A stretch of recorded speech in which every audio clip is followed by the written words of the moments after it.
Est-ce que vous pourrez m'entendre? Oui, Oui? on t'entend très bien. Ok, c'est bien.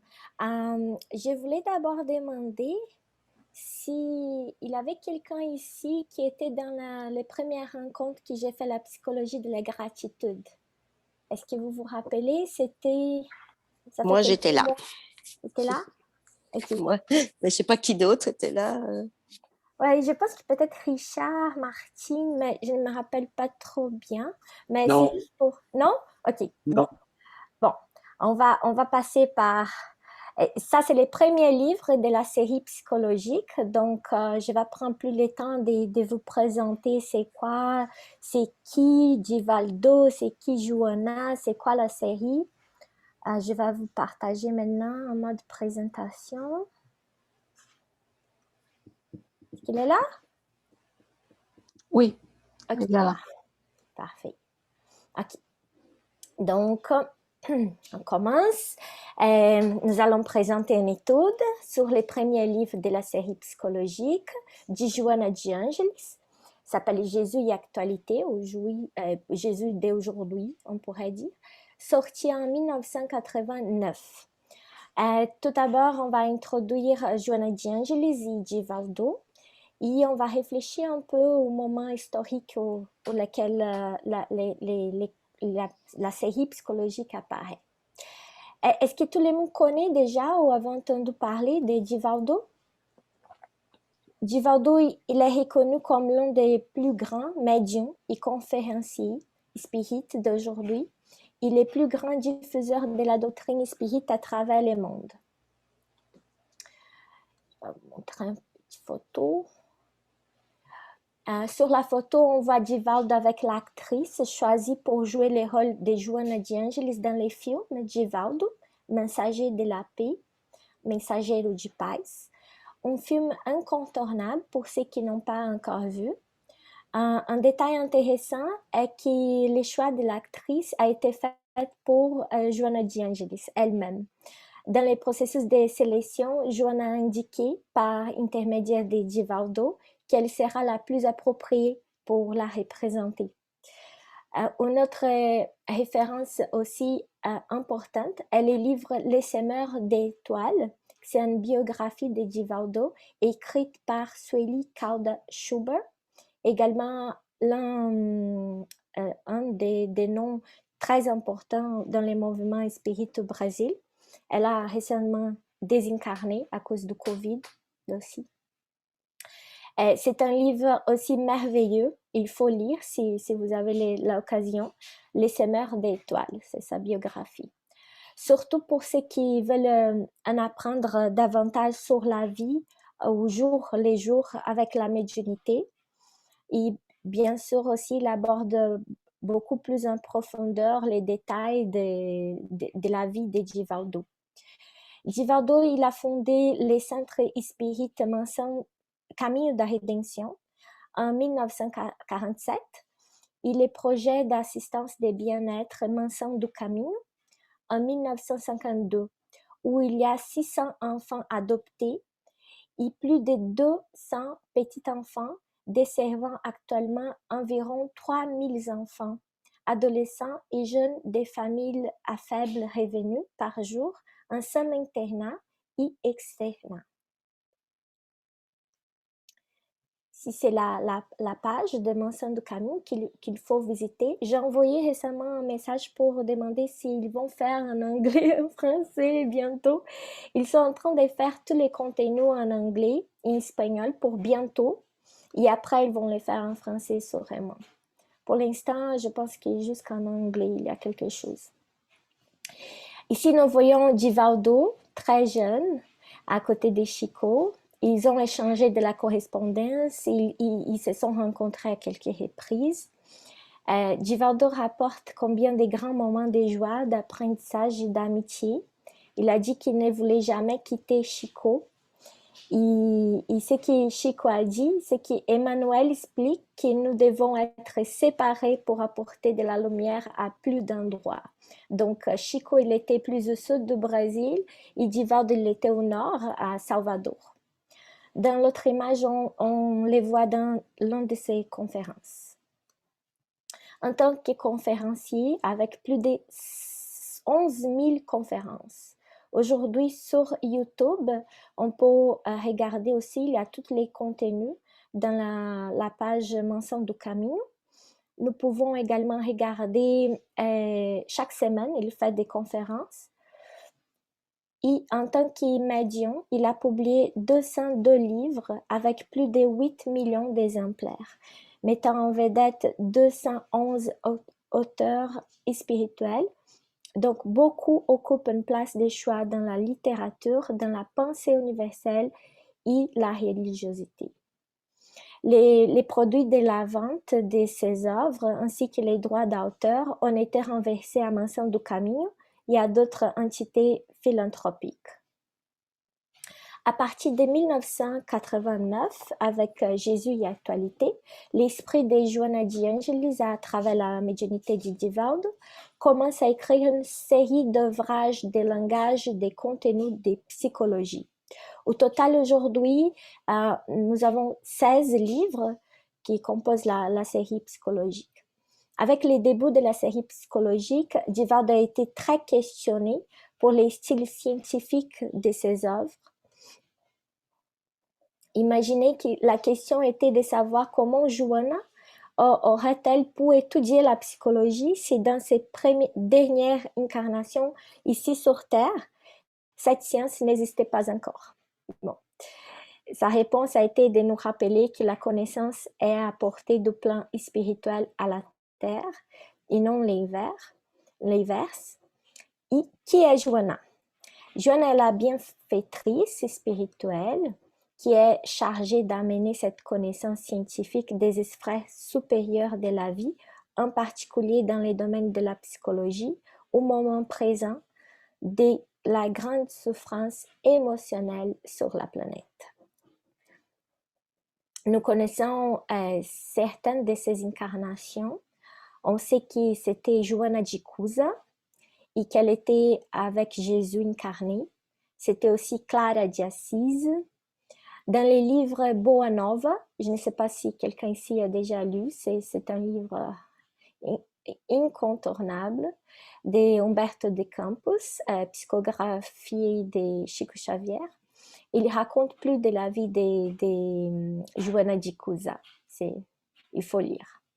Elle était la poète mexicaine douée, Juana Inés de la Cruz, au Xe siècle, qui maîtrise plusieurs langues et apprend seule la médecine, d'entre autres sciences.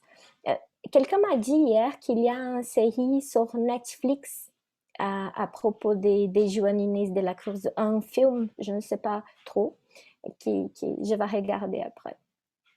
Aussi, comme Joana Angélica de Jésus à Bahia, Salvador, où elle était sœur et abbesse, elle était tuée en résistant à l'invasion portugaise dans les couvents de Lapa, en protégeant les autres religieuses.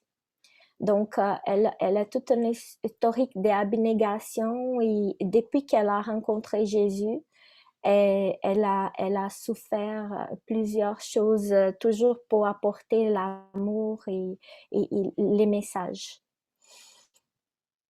Bon, quelques références pour cette étude, les livres Boa Nova, les films Divaldo, la série psychologique Joana de Angelis, Master of the Way, si vous voulez regarder en ligne. Il y a comme un chaîne qui s'appelle Spiritism Play, qu'il y a toute la série avec deux psychothérapeutes, Isis et Claudio Sinot, qui ils font tous les concepts de l'œuvre en général. Aussi la biographie de Joana de Angelis, A Veneranda Joana de Angelis, de Divaldo et Celeste Santos, et les livres Reflecting the Soul. Oui, on a seulement en anglais pour l'instant, qui aussi va plus en profondeur les concepts de l'œuvre. Bon, nous savons donc qu'elle travaille aujourd'hui avec une énorme phalange d'esprits tournés vers les biens pour accomplir les temps où la science et l'esprit doivent aller de pair. Comme Allan Kardec l'a déclaré dans la Genèse, le spiritisme et la science se complètent. La science sans spiritisme trouve impossible d'expliquer certains phénomènes uniquement par les voies de la matière. Le spiritisme sans la science manquerait de soutien et de preuves. Bon, Joanne affirme que la tâche de la psychologie spirite, comme on l'appelle, c'est un nouveau domaine, la psychologie spirite, est d'être un point entre les études des psychologues, en particulier Carl Gustav Jung, et la connaissance spirite. Est-ce que quelqu'un a déjà entendu parler de Carl Gustav Jung ici?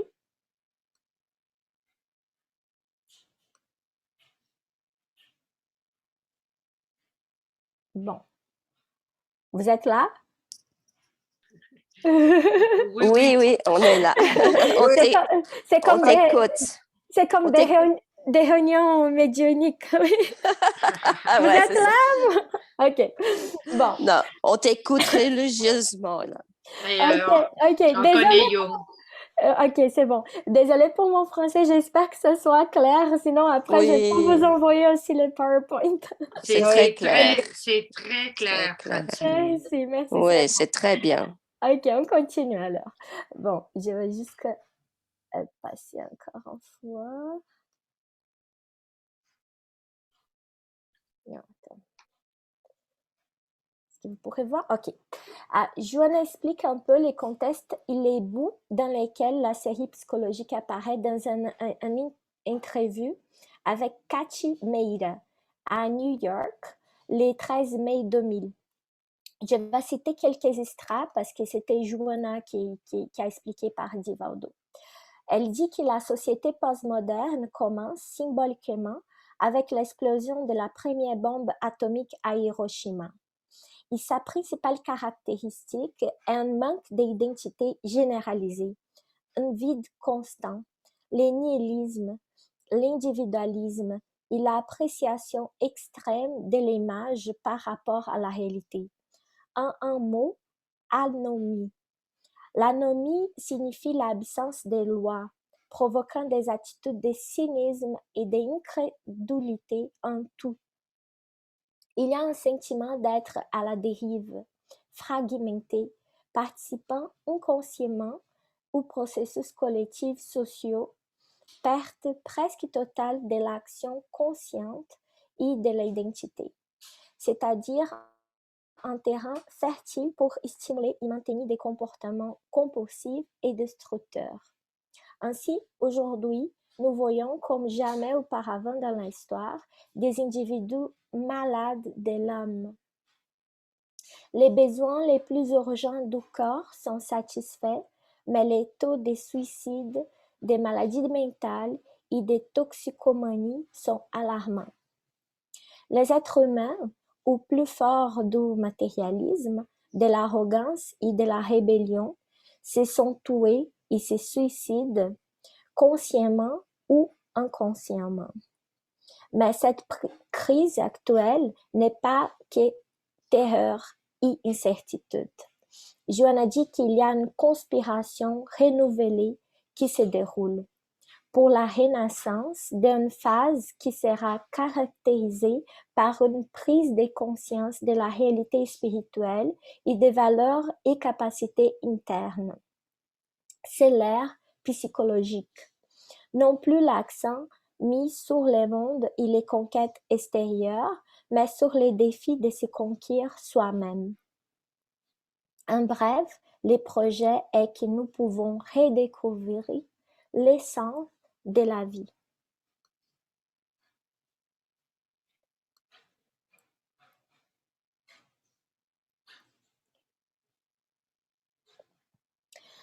Un sens et une intimité dans la relation entre les transitoires et les transpersonnels, entre les personnels et les impersonnels, entre l'individu et les collectifs, entre l'intérieur et l'extérieur, entre la conscience et l'inconscient. L'essence est l'expérience de la totalité, et Jésus symbolise l'expérience de cette totalité.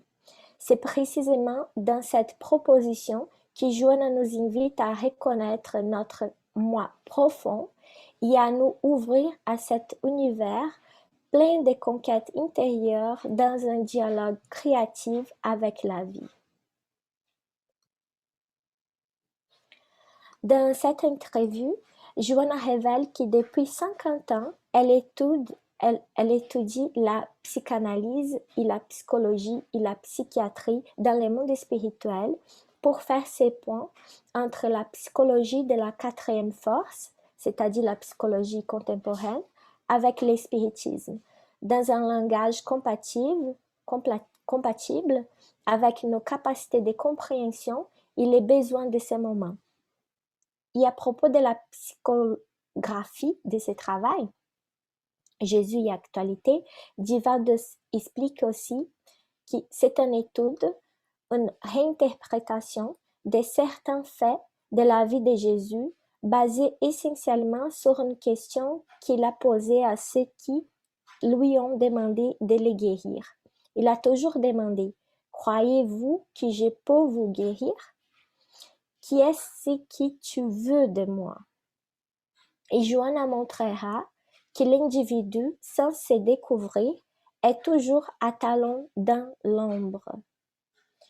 Jésus savait, bien sûr, ce que son peuple voulait de lui, et il savait aussi qu'il pouvait les assister, mais il respectait les lois des causes à effet. Et seulement lorsque les patients étaient prêts à avoir une vraie croyance, c'est vouloir que tout transforme parce qu'à soi-même se transforme, qu'il a répondu aux demandes. Puis, mettant fin à l'interview, Divaldo partage que la perspective est de créer une mentalité capable non seulement de se baser sur des théorèmes doctrinaux, mais sur des solutions comportementales. Affranchir les mouvements spirites qui est emprisonné dans les maisons spirites pour aborder les problèmes de la créature, où se trouve la créature. Porter les messages pour changer le monde par des changements sociaux, moraux, économiques, car selon Kardec, le spiritisme concerne toutes les branches de la science, non seulement de l'éthique morale de la philosophie, mais aussi de la psychiatrie, du commerce, de l'industrie, des relations humaines, des droits de l'homme.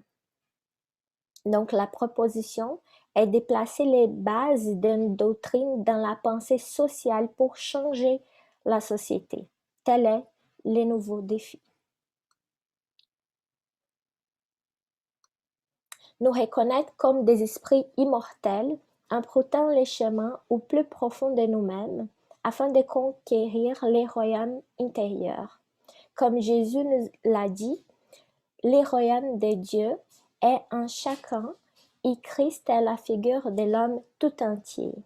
Carl Gustav Jung, le principal théoricien que Jung utilise dans les travaux psychologiques, a déclaré que le Christ est l'homme intérieur qui est atteint pour les chemins de la connaissance de soi. Et Joanna déclare magnifiquement que Jésus est le moment éternel où le roi solaire s'est plongé dans les ombres terrestres afin qu'il n'y ait jamais de ténèbres dans l'humanité. Parce qu'il cela a rendu possible une identification parfaite entre le Créateur et les créateurs pour toujours et à jamais. Pour souvent, selon les mots de Joanna, Jésus a implanté son royaume dans les pays des âmes, inaugurant l'ère du renoncement au bien terrestre, là où chacun est autorisé et conscient qu'il peut être un Christ.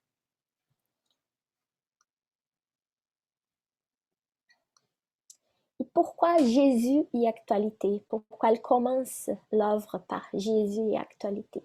Jésus était le psychothérapeute parfait parce que c'est la manifestation de l'archétype de soi, également self, on peut dire. À chaque fois qu'on parle de self ou de soi, on parle du même concept. il représente les points culminants de notre processus évolutif sur Terre. Il sert de modèle et de guide. Ce n'est pas pour rien qu'il dit « Je suis le chemin, la vérité et la vie.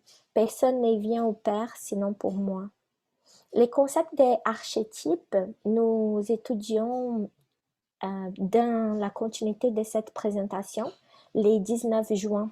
Aussi, on va continuer les études plus en profondeur. Aujourd'hui, nous allons nous concentrer sur la présentation des idées générales de ce premier travail de l'œuvre de la série psychologique de Joanna de Angelis.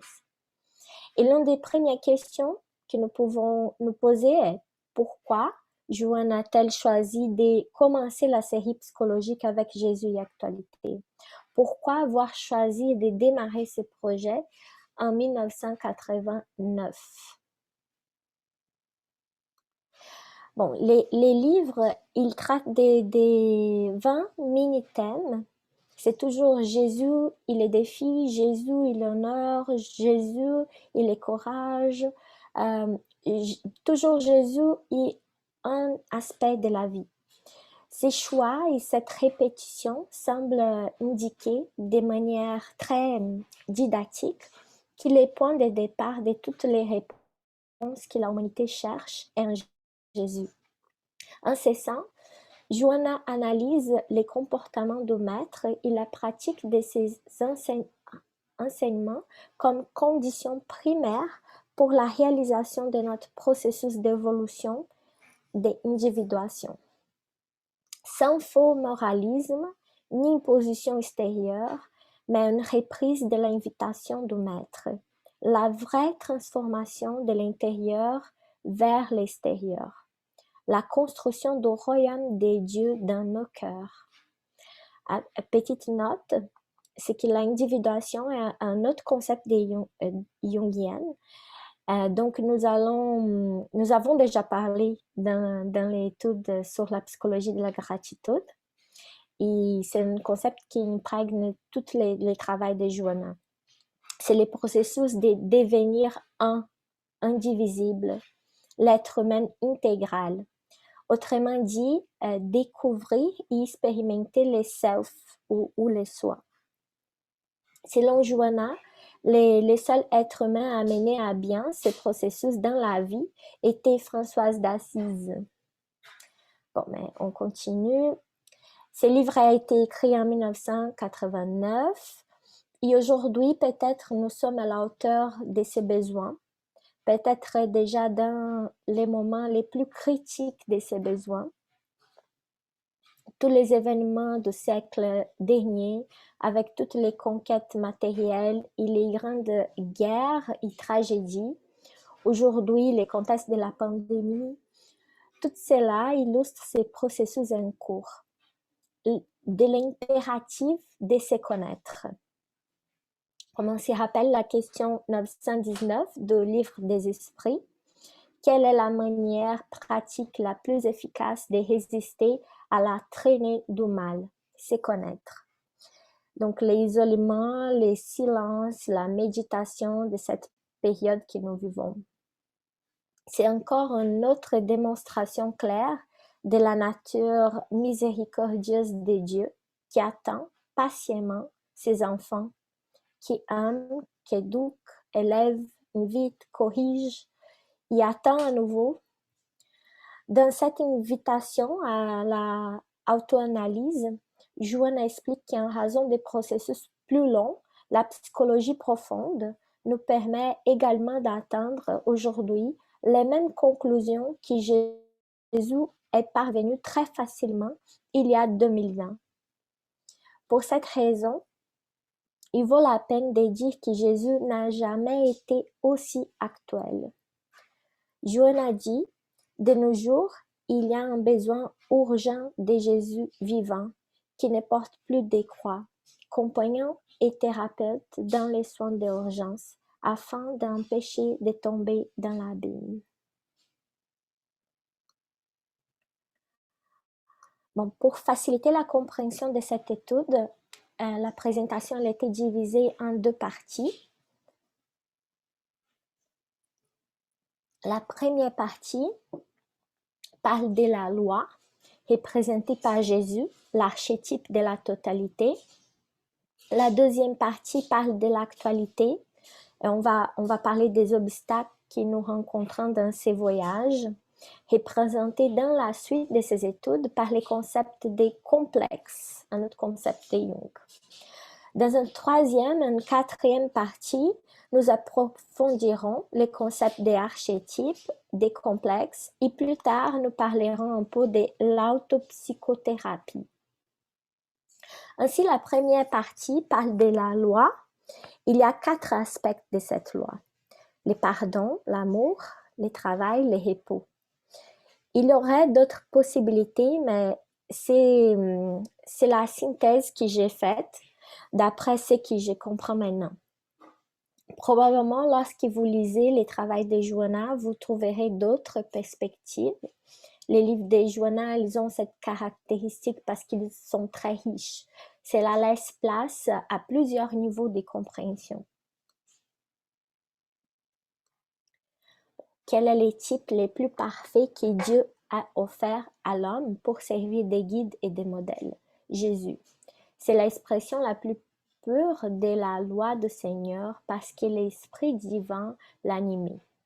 Alors, quelles sont les caractéristiques du potentiel qui sont en nous à un niveau inconscient et que l'on pourrait essayer de s'intégrer dans la conscience pour être en accord avec la loi?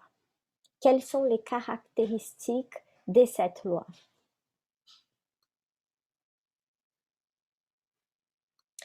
La première étape, après le début de la conscience, est le pardon, ou plutôt le pardon de soi, en premier lieu, parce que je donne à l'autre ce que j'ai déjà en moi. Joanne affirme que tous les tourments humains proviennent de la conscience de culpabilité des créatures. La culpabilité est l'ombre inquiétante dans la personnalité responsable de nombreuses maladies et malheurs. Au moment où nous ne nous conformons pas à la loi, elle est déjà enracinée dans les couches profondes de l'individualité et programme par des automatismes les processus de réparation par elle-même. Mais nous devons nous souvenir, personne n'est condamné à la souffrance et au conflit destructeur sur Terre. Nous retournons tous dans le monde pour apprendre, récupérer et corriger les erreurs. Et les erreurs sont inévitables dans notre condition de simple et d'ignorant. Les médicaments efficaces contre la culpabilité est le pardon et l'acceptation, qui deviennent une réparation immédiate des erreurs. Jésus, tout au long de l'évangile, a dit « Lève-toi et marche ».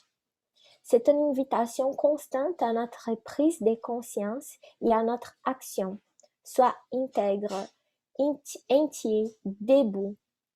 Joanna a dit « Aimez-vous et rassurez-vous en laissant vos tourments dans le passé et en sortant des décombres, levez-vous joyeusement pour la reconstruction saine de votre vie. » Le fait d'être spirit, d'une certaine manière, nous aide.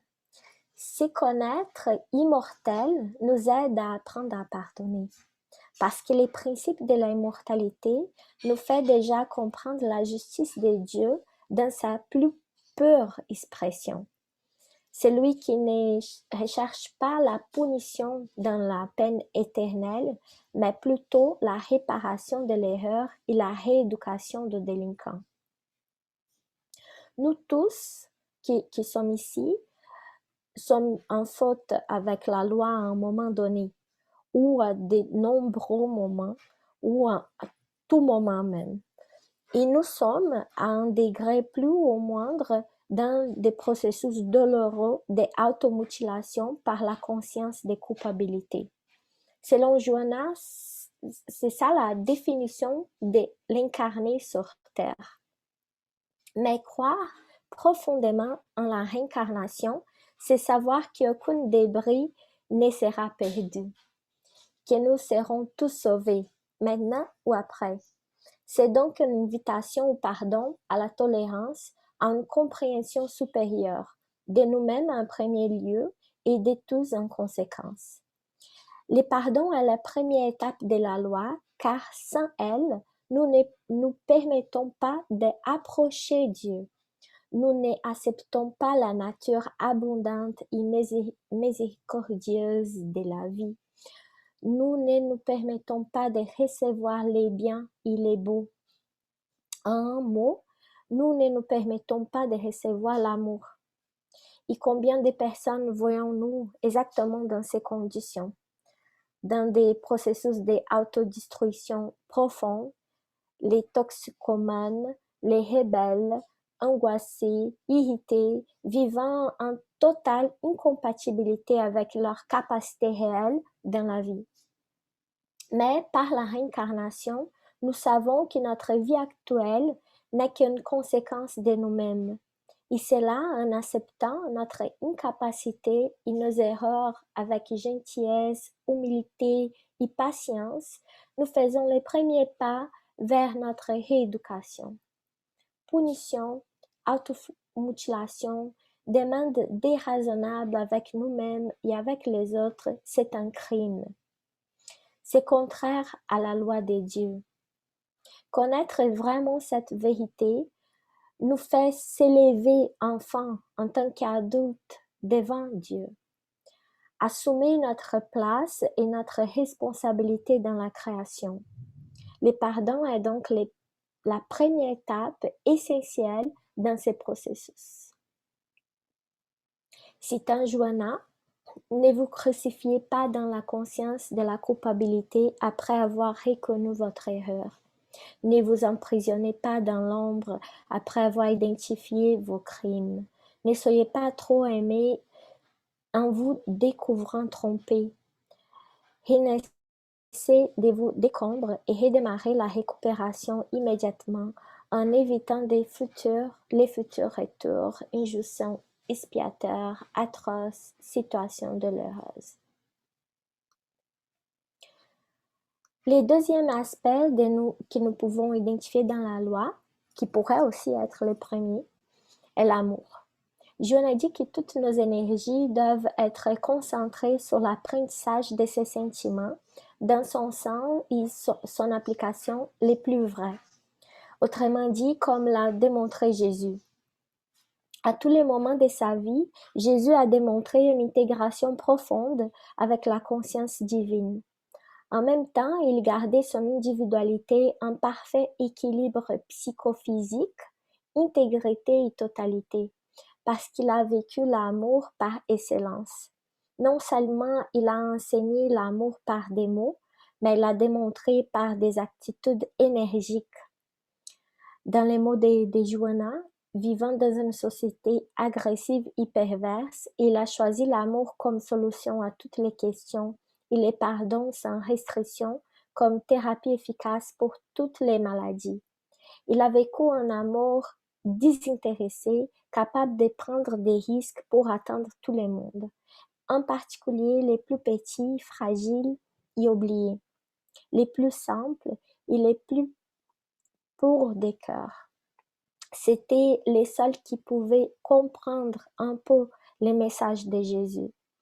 Il avait une nette préférence pour les pécheurs, les mauvais, les malades et les déséquilibrés de toutes sortes. Ce qui prouvait qu'en effet, il n'était pas venu vers les saints, mais pour sauver ces débris perdus qui s'attardaient sur les chemins. Autrement dit, nous. Johanna parle de Jésus. Il a sympathisé avec tout le monde. Cependant, il a maintenu l'énergie qui éduque, édifie, discipline et sauve. Il ne s'est jamais perdu dans une sentimentalité infantile ou une agressivité grossière. Comme nous, normalement, oui, notre façon d'aimer, c'est comme ça.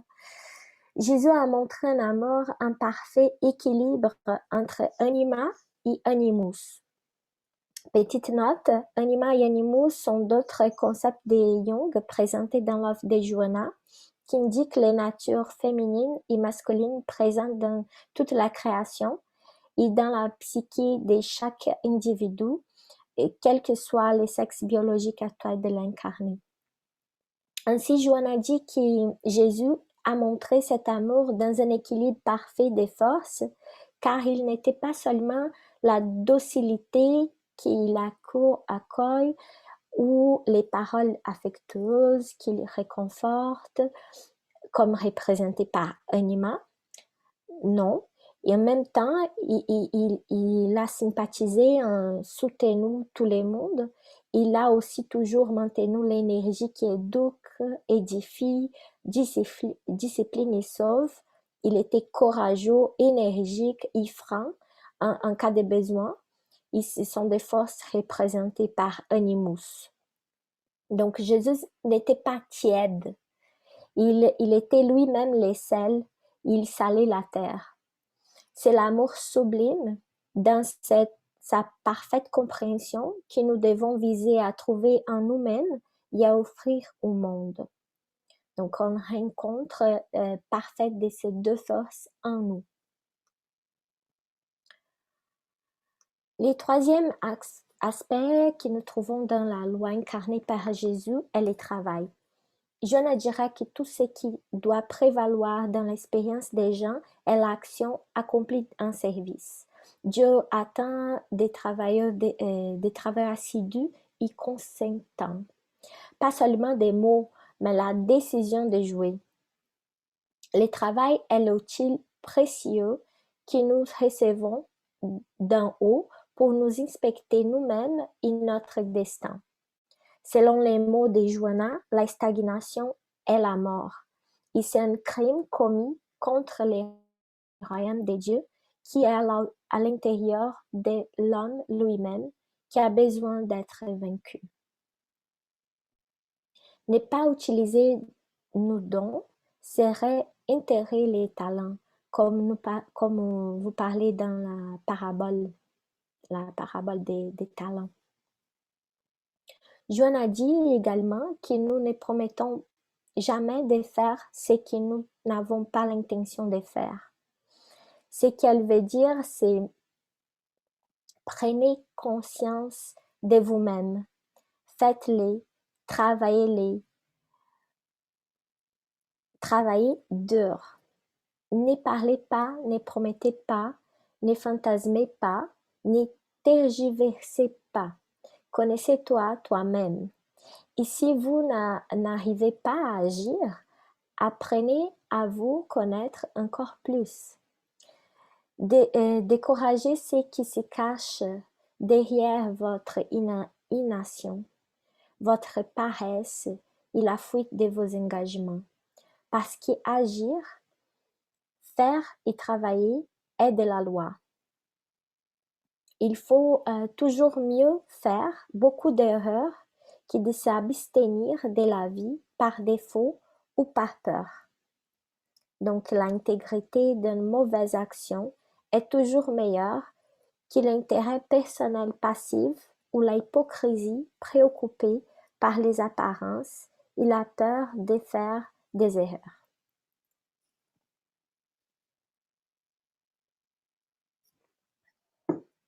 Puissions-nous être chaud ou froid, se tromper, tomber et se relever, recommencer et apprendre.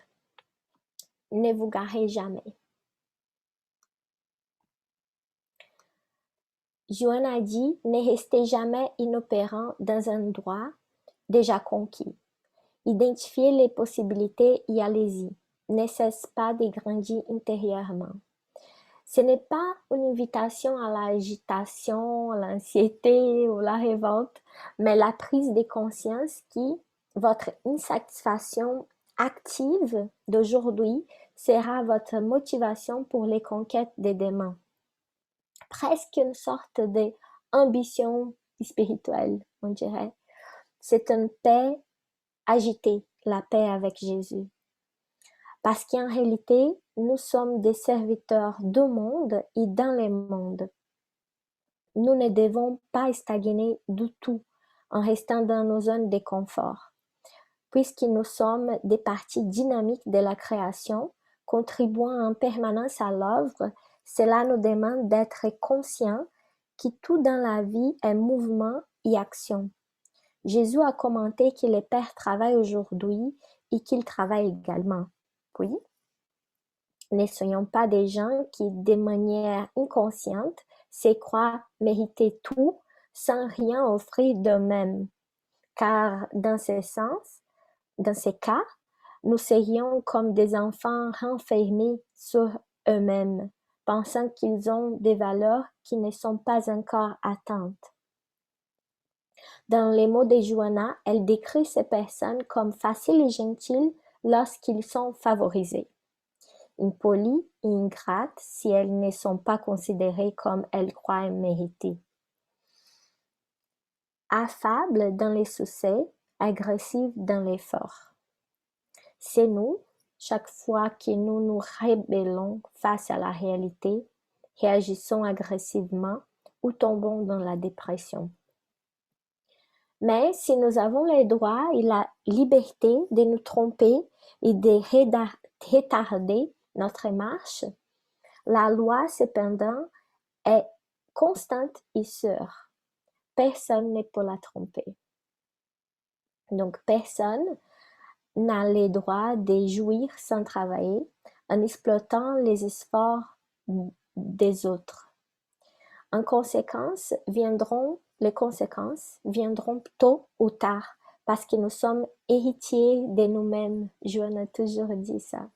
Nous sommes héritiers de nous-mêmes. Donc, le quatrième aspect que nous pouvons identifier dans la loi est le repos.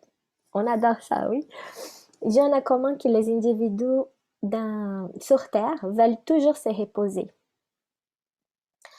Quitter le travail, prendre sa retraite, redonner d'énergie.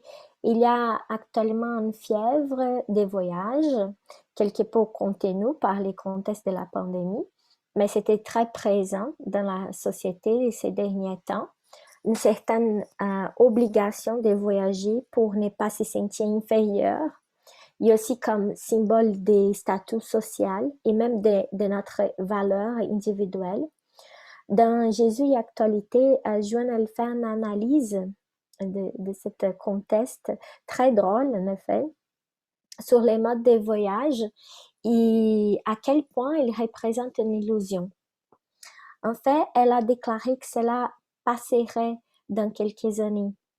C'est à quoi il est intéressant de penser maintenant en regardant le contexte actuel. Après la pandémie, les modes de voyage se calmeraient peut-être. Joanna dirait que pour restaurer l'énergie et le repos, il n'y a pas besoin de paralysie ou de paresse. Elle dit que tout changement d'activité apporte déjà un renouvellement d'énergie et donne de nouvelles motivations. Un bon équilibre entre les activités et l'acte d'entrer dans la pièce, de fermer la porte et de parler à Dieu, comme Jésus l'a enseigné en se référant à la technique de la prière, suffirait pour un repos efficace.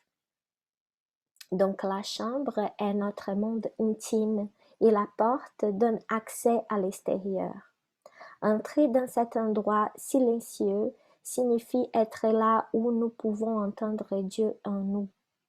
Donc selon les mots de Joanna, repos signifie tranquillité intérieure, récupération des forces, conquête de l'optimisme, être à l'aise avec la vie. C'est procurer détendre, lecture agréable, sport sain, vivre avec des gens expérimentés, jovieux, joyeux, sans bruit, voyager sereinement pour entrer en contact avec d'autres lieux, coutumes, individus, sans hâte, constitue une méthode efficace pour un repos bien utilisé. Jésus disait toujours, oui, il s'est retiré toujours pour méditer. Donc, ça nous dit beaucoup. Puissions-nous alors profiter de ces occasions pour nous découvrir principalement, faire taire nos aspirations égoïstes, nous accepter et nous accueillir comme nous sommes maintenant. Dans les mots de Joanna, le repos sert ces processus. Profitez de l'occasion pour vous découvrir, mieux vous connaître et identifier ce qui, en vérité, vous est indispensable, en sélectionnant rigoureusement ce dont vous avez besoin pour une vie saine, en abandonnant ou en donnant moins de valeur aux autres. Oh là là, on a déjà 44 minutes. Est-ce que vous avez des questions jusque-là? Parce que maintenant, on va rentrer dans la deuxième partie. Je pense que ça va dépasser un peu une heure peut-être. Est-ce que vous êtes correct? Moi, je n'ai pas de questions. C'est très intéressant. Alors, de mon On côté, tu peux continue? continuer. Ok, bon, on continue. Je m'excuse, j'ai mal calculé les temps. Bon, merci. Nous concluons ainsi la première partie. Alors, on va continuer avec l'actualité, les obstacles. Nous allons approfondir cette réflexion avec les concepts complexes dans une autre étude. Maintenant, je vais juste nommer quelques obstacles. Donc, les problèmes de la justice, les problèmes de la peur, les problèmes de la possession et les problèmes de jugement. Je vais vous rappeler encore une fois que c'est une lecture possible que j'ai faite de Jésus et actualité, mais il y a 20 thèmes dans l'œuvre et une infinité de ressources possibles.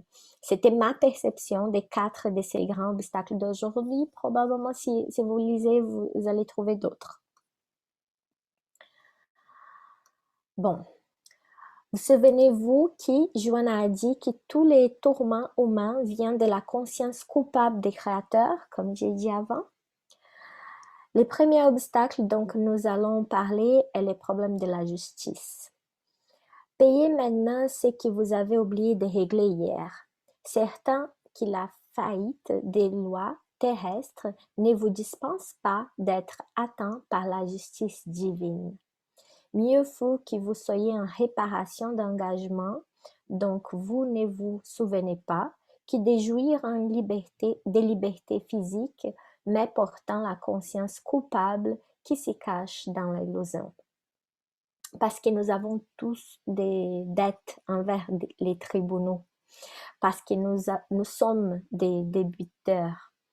Nous jouissons beaucoup plus que nous donnons à nous-mêmes. Nous manquons donc des miséricordes divines et des charités de tous.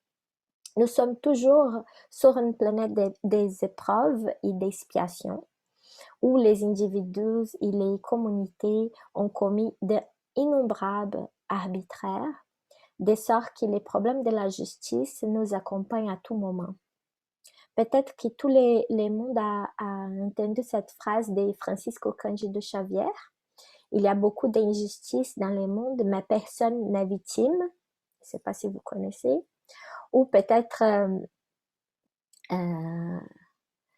cette autre phrase, à chacun sera donné selon ses œuvres.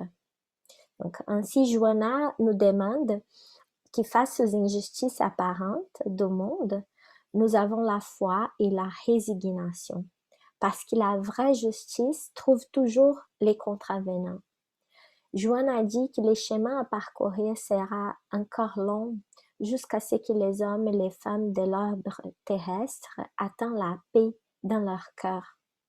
Et cette paix se manifestera par le respect de la vie, des autres, de la nature et de la pratique de la justice sans omission, arbitraire ni punition. Mais pour l'instant, en tant que société, nous devons encore rendre compte d'une énorme histoire de violence et d'injustice ancestrale. Elle mentionne que chez les peuples primitifs, la loi du plus fort prévalait, puis la condition absurde de la hérédité dans laquelle les groupes minoritaires, dits privilégiés entre guillemets, étaient cachés dans des titres des noblesses apparemment immunisés contre la loi. Et à ce jour encore, nous prenons du temps pour guérir des principes sociaux plus élevés. Donc, étant donné que ces principes exigent une grande responsabilité personnelle dans notre comportement individuel et que nous n'aimons pas beaucoup être responsables, oui, c'est vrai, on n'aime pas beaucoup. Les gens ont la tendance à blâmer les mondes extérieurs, les systèmes, les politiciens, les capitalismes, les communismes, ça dépend d'où t'es, etc. Et il nous est encore très difficile d'être responsables. Tous ces bagages sociaux et spirituels doivent être surmontés avec conscience, humilité et équilibre, ce qui prend du temps. Ainsi, lorsque nous éprouvons la douleur de l'injustice, puissions-nous nous souvenir de l'exemple de Jésus, qui, face de l'arbitraire de la société dans laquelle il vivait, il était bon et juste, qui, face aux abus des pouvoirs des hommes, renonce à sa arrogance et devient humble, et qui, face à l'exploitation des plus faillibles par les plus forts, il enseignait la générosité, il la vivait pleinement. Parce que l'amour recouvre une multitude de péchés. Joanna nous invite à avoir le courage de rééquilibrer nos consciences avec la vraie justice, en nous rééduquant et en nous reconstruisant dans la confiance en Dieu.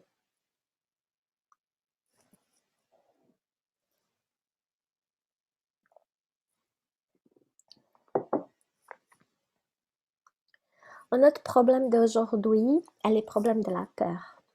Selon les mots de Joanna, la peur est un facteur dissolvant, responsable des catastrophes et des crimes graves qui pourraient être évités. C'est souvent la peur et non la méchanceté qui provoque des grandes chutes. Rappelons le discours de Jésus dans Boa Nova, l'œuvre de Humberto de Campos que je vous parlais tantôt, de Chico Xavier, dans les passages dans lesquels Jésus déclare qu'il serait renié par Pierre 3 fois avant l'aube. Jésus dit à Pierre, « Un jour tu comprendras, Pierre, que l'homme du monde est plus fragile que méchant. » Donc nous sommes fragiles, incertains et hésitants. Nous sommes faillibles dans la foi. Nous doutons de tout le monde et trouvons une véritable conspiration en nous, nous interpellant constamment à l'équilibre, à travers des héritages passés qui refont surface de notre inconscient collectif et personnel et qui échappent souvent à notre contrôle.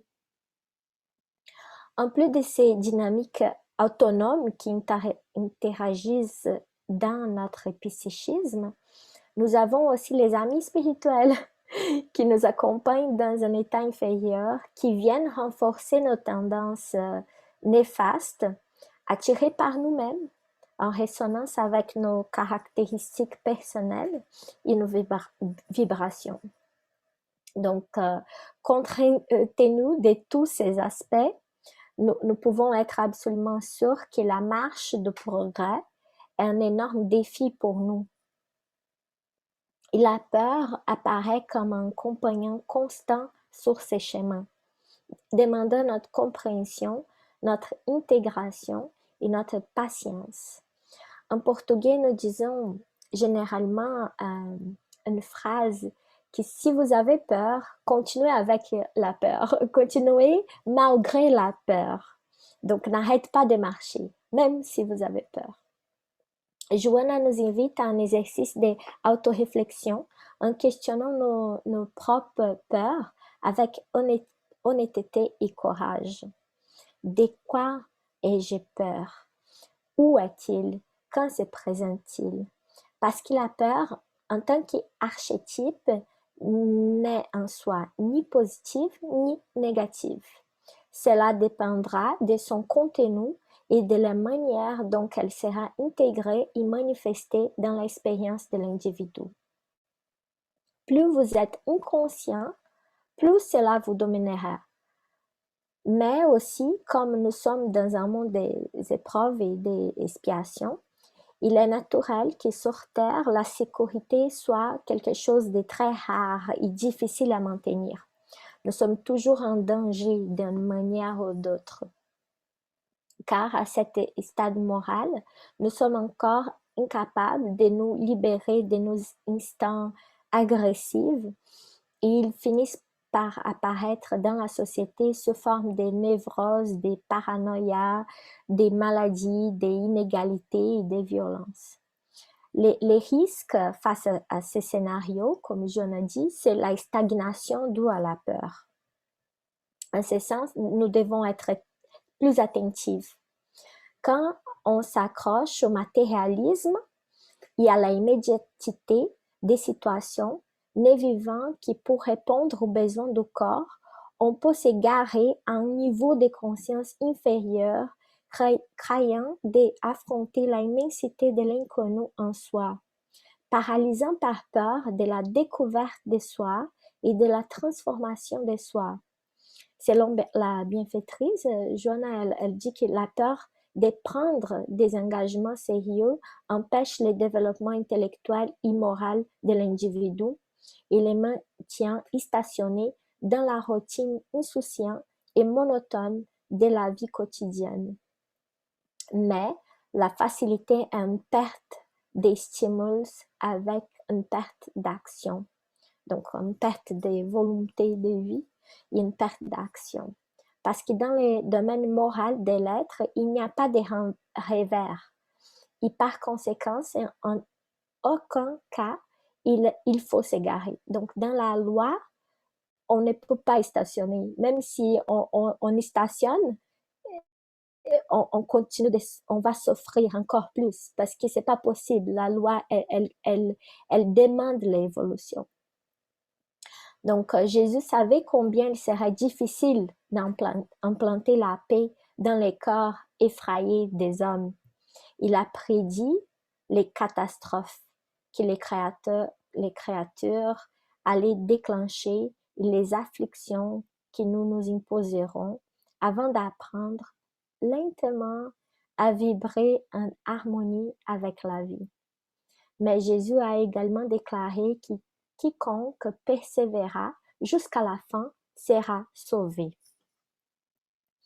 Et Joanna explique que le salut doit ici être compris, cette phrase-là doit être comprise comme un état de conscience pacifique, de découverte de soi, lorsque le monde intérieur de l'individu domine et régit les impulsions désordonnées de sa psyché.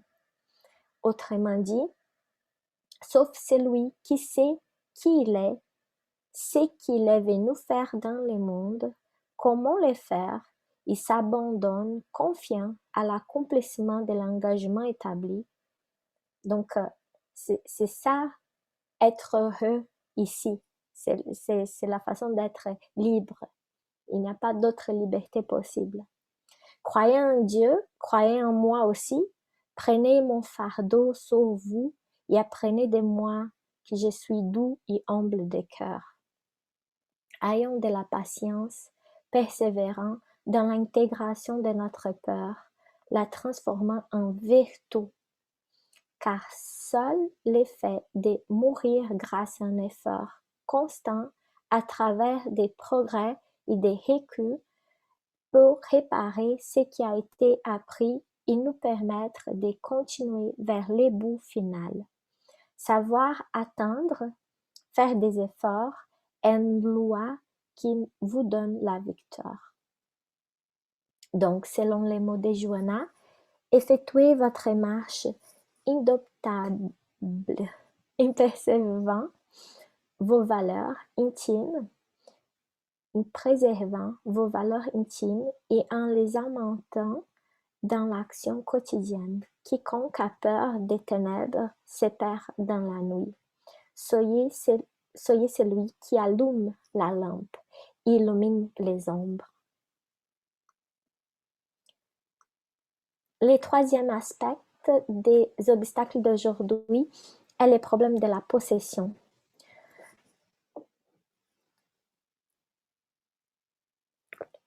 Joanna dit que les biens matériels, bien qu'utiles, favorisent les conforts, les progrès, la paix entre les hommes, lorsqu'ils sont bien répartis, sont parfois des menottes cruelles qui emprisonnent les créateurs et qui passent par les mains, sont des choses mortes, ne méritent pas la préférence avant les vérités éternelles. Le problème avec la possession est que par-dessous tout, cela nous cause de la détresse, que ce soit par peur de perdre ce que nous avons accumulé, ou le désir d'accumuler encore des ressources, ou la circonstance d'avoir à tout laisser ici quand nous mourrons. Le fait est que les jouissances matérielles sont des chaînes très vigoureuses qui amènent les hommes aux passions primitives et qui les conduisent presque toujours à la décomposition morale et à la mort des idéaux libérateurs. Vous voyez que Joanna, elle écrit d'une façon contraire. J'espère que vous avez l'opportunité de la lire, l'original. Ça vaut la peine.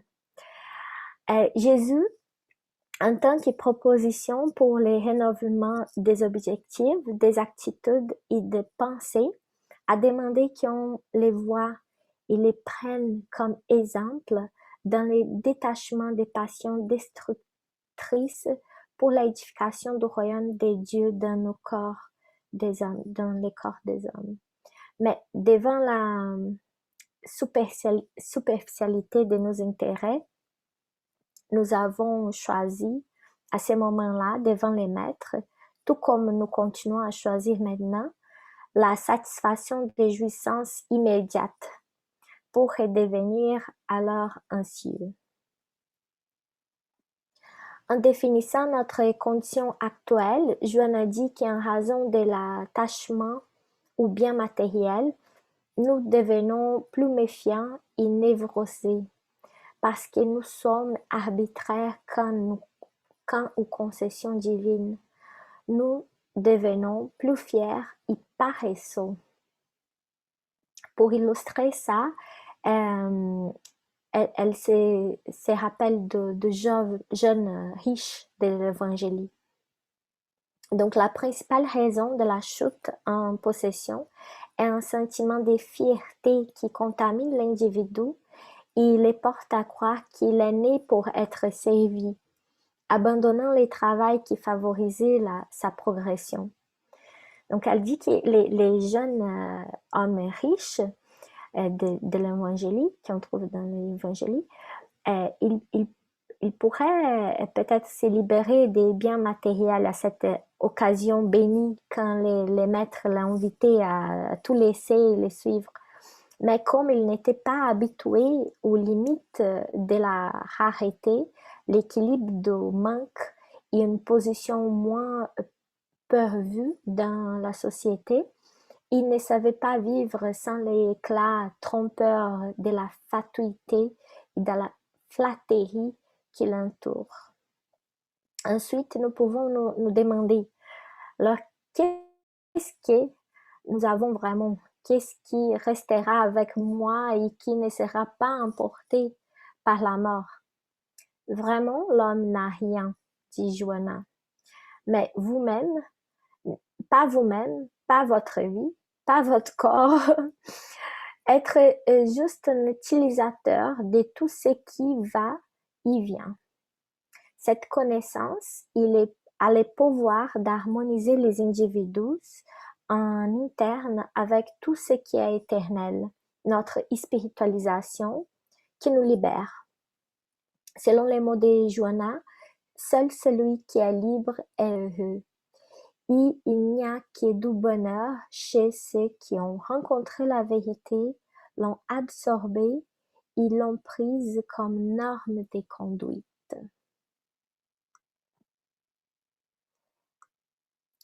Notre dernier obstacle d'aujourd'hui est peut-être l'un des plus dommageables à notre voyage de découverte de soi, est le problème du jugement. En termes de psychologie profonde, la question de juger les fautes d'autrui constitue un engagement sérieux envers la humanité par rapport à ceux qui font des erreurs. Ce que Juan explique, c'est que la question du péché au sens réel du mot, qui signifie rater la cible, est un événement qui appartient à ceux qui la pratiquent. Parce que lorsque nous commettons des erreurs, nous entrons immédiatement dans les processus de réparation, généralement inconscients par l'autoflagellation. Comme nous l'avons dit plus tôt à propos de la loi du pardon. Donc, Juan a dit qu'habituellement, ce qui se passe, c'est que lorsque nous jugeons les actions des autres, en fait, nous projetons notre propre ombre dans une tentative de nous justifier et de nous rajeter devant la loi. En d'autres termes, c'est une tentative infantile de contourner la loi, cherchant à échapper au travail et au besoin d'humilité et de correction. C'est une stratégie de notre ego qui ne veut pas être rétrogradé de son piédestal illusoire. Mais cette attitude ne nous aide pas du tout dans l'intégration de notre ombre et dans notre libération conséquente. Au contraire, nos imperfections continuent de fonctionner, encore aggravées par les manques de charité à regarder les autres. Si nous pouvions voir ce qui se passe dans les poubelles de l'esprit de celui qui pointe du doigt ses frères, comme les esprits supérieurs peuvent sonder notre écran mental émotionnel, nous verrions qu'en réalité, il y a des petits bouts de vengeance, les plaisirs de voir les faiblesses de nos frères. Ce qui démontre clairement notre niveau de primitivisme moral, étant toujours l'homme loup de l'homme, contrairement à la loi de Dieu. Juan nous demande d'avoir de la compassion pour ceux qui tombent, parce que notre conscience sera toujours notre juge, et notre faiblesse est déjà notre punition pour nous. Nous n'avons pas besoin de distiller des critiques et des récriminations qui n'édifient pas. Elles ne représentent qu'une obsession hypnotique de soi qui entend nous tromper dans une superbe supériorité qui, en fait, n'existe pas. Par conséquent, s'il y a une occasion, nous devons d'abord essayer d'aider celui qui tombe en le tolérant, car il est déjà malheureux dans son état actuel. À propos du besoin de notre regard aimant et de notre pardon, Juan nous rappelle la charité. L'erreur est votre avenir si vous n'avez pas la force de bien procéder, et la tolérance que vous utilisez envers les malheureux deviendra la mesure émotionnelle de la compassion que vous recevrez lorsque votre tour viendra, puisque personne n'est imprenable ni parfait. Bon, c'est ça que je voulais partager avec vous aujourd'hui. Lors de notre prochaine réunion, nous parlerons de concept d'archétype et de Jésus en tant que représentation de cet archétype primordial et coordonnateur, qu'elle est soi, on le sait. Merci beaucoup à tous. Si vous avez des questions, si on a le temps.